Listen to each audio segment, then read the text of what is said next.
الفنان راغب علامة أحيا حفله في مصر في الساحل الشمالي يوم الخميس 17 يوليو 2025.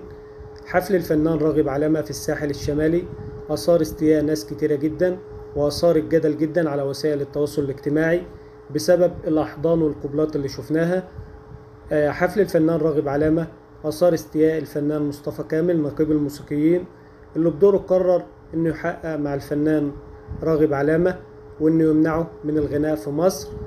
الفنان راغب علامة رد على الفنان مصطفى كامل وقال له إن مصر بلدي التاني، وإنه بيجي مصر دايما كل شهر أو شهرين، وإنه بيغني في مصر من أكتر من 40 سنة، وإنه ما يقصدش يعمل المشاهد اللي شفناها، وإنه ما يحبش يزعل جمهوره ولا يتعالى على جمهوره، وإن الفتاة اللي قبلته هي فتاة خليجية ومعجبة من معجبين الفنان راغب علامة، وإن هي مش مصرية.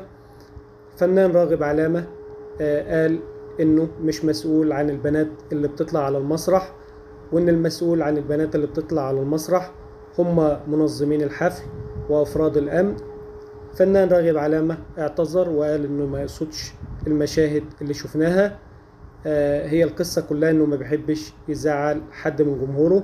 فنان راغب علامة قال إنه هيجي يغني في مصر في النص التاني من شهر 8، لأنه بيحب مصر جدا، ومصر هي بلده التاني، ودايما بيجي هو وعيلته سياحة في مصر بدون ما يكون في حفلات ولا أي حاجة.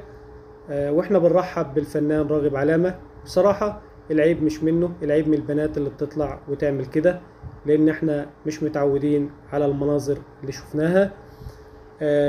وياريت لو عجبكم الفيديوهات اللي بقدمها تدعمونا بلايك واشتراك.